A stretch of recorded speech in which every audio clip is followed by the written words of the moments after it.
परमेश्वर के नाम की स्तुति हो।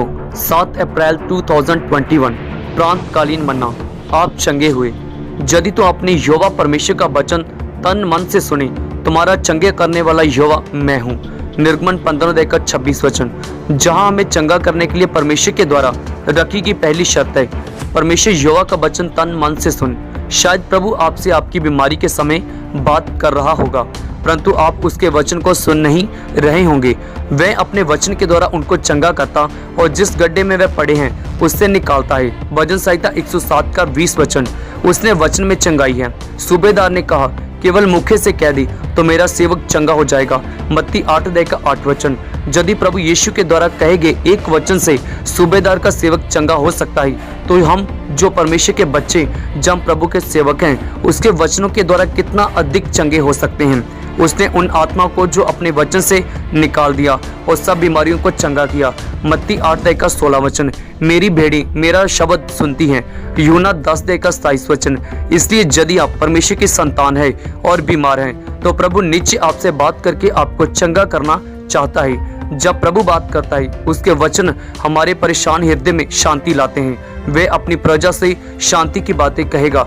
भजन संहिता 85:8 वचन, जहाँ शांति शब्द शलोम का अर्थ है शांति, समृद्धि, आरोग्य और चंगाई।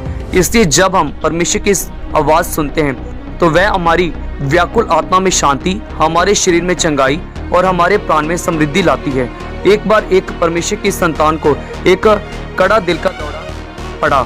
जब वह प्रभु पर आशा लगाए बैठी थी, प्रभु ने उससे इस वचन के द्वारा बात की, मेरे हृदय और मन दोनों हार गए हैं, परंतु परमेश्वर सर्वदा मेरे लिए बाग और मेरे हृदय की चट्टान बना है।